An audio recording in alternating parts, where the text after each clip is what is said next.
This week on Carolina This Week, we're going to talk about the challenges that are facing the men and women who represent us in Columbia. We're going to start with Governor Nikki Haley, who granted her first television interview to a Grand Strand television station to us this past week on the day of her State of the State address. Here's my interview with Governor Nikki Haley. My first question for you, you're prepared to give the State of the State address. You've been in office for a week. How do you assess the state of the state? Challenged but optimistic. We know that we've got challenges. We know this budget is going to hurt, but I am incredibly optimistic about the fact that we will get through it and we'll get through it strong. Last week I was here and I spoke with a lot of our state legislators from our area, all who say they are ready to make big cuts. They know that there's a tough job here to do. Listening to you just over this past week, it seems like you're almost as interested in restructuring government as you are finding things to cut. You know, it goes hand in hand, because when you look at restructuring and you consolidate agencies and you make it more efficient, it reduces your spending. So this is the time where we need to look at a Department of Administration. We need to look at what happens when we combine pardons and parole with corrections. We need to look at what we did last week, which is we moved the drug and alcohol abuse center from a privately leased building into the mental health, saving $700,000 in the next 4 years. Those type things we need to do. That's all a part of restructuring as well. And I know yesterday you spoke with a lot of college administrators.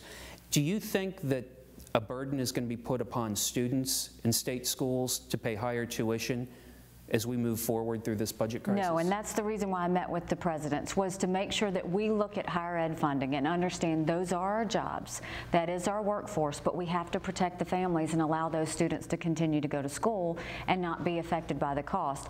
What I'm trying to do is work on a funding mechanism with higher ed so that we fund them based on measurables, not based on football tickets, not based on how many legislators graduated from there, but based on in-state versus out-of-state, graduation rates, job placement. That's how we should be funding our higher ed.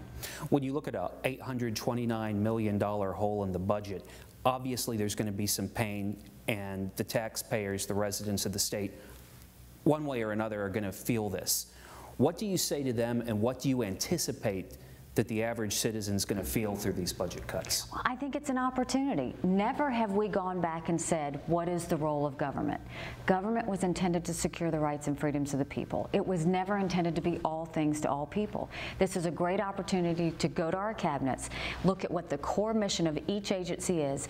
Anything that is clutter and not supposed to be there, we get rid of it. It's like cleaning a house. And we'll go through every aspect of government. So what I want to do is make sure this doesn't hurt the people. But what we do is get rid of those things we shouldn't be paying for anyway. It is time to privatize our school bus system. We are one of the only states in the country that still tries to maintain school bus fleet.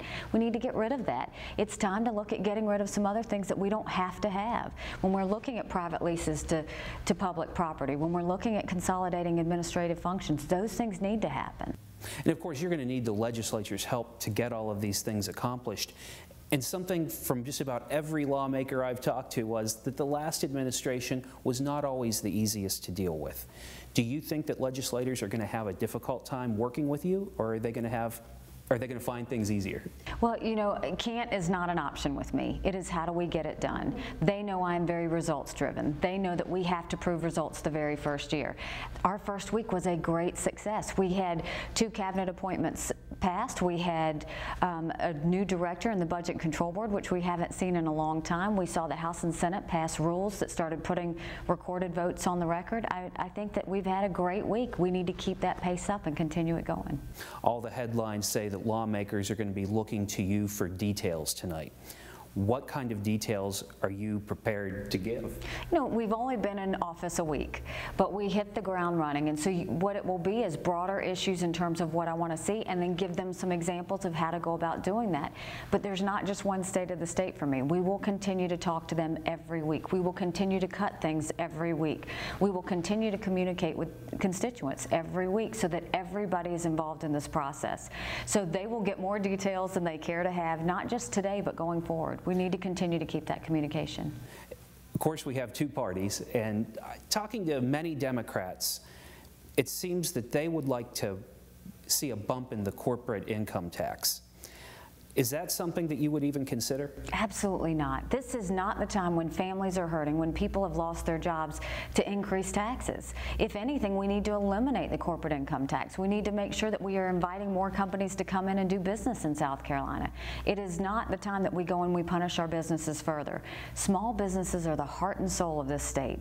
We have to do everything we can to protect them and strengthen them. They are the ones that are going to decrease our unemployment. Do you think that we will see more Boeings? Absolutely. I am working with Bobby Hitt daily on the phone trying to get companies to come to South Carolina.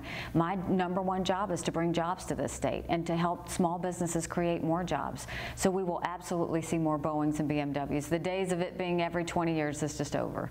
On the Grand Strand, of course, the big wish is I-73. How do you plan to help be an advocate for I-73 to get to the Grand Strand, or do you plan to advocate? Absolutely. I-73 would be a win for economic development, for our economy, for tourism. It's something that you will see me work on. I started last month or a couple of months ago meeting with our federal delegation. We will do that quarterly. And one of the things we talked about was I-73 and what we need to do to take care of that as well as the port. So I expect to continue talks with them and to make sure that becomes a reality. What other issues affecting the Grand Strand, including a lot of people say that we bring in so much of the revenue, tax revenue, but we don't see so much of that come back to us.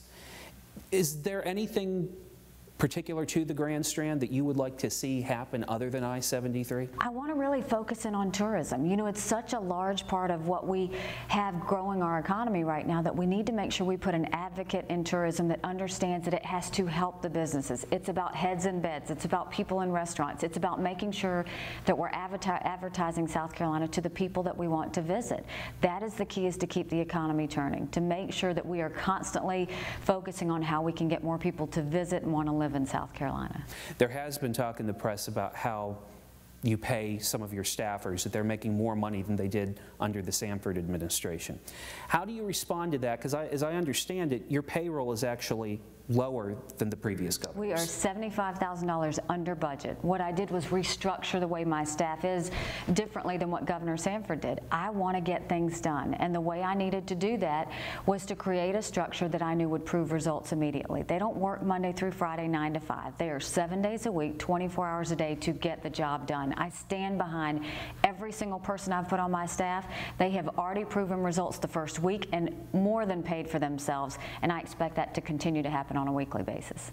Have you encountered any roadblocks that you didn't foresee, particularly when looking at the legislature? No, roadblocks are not an option for me. We don't have time for those. You move around those roadblocks quickly and get to work.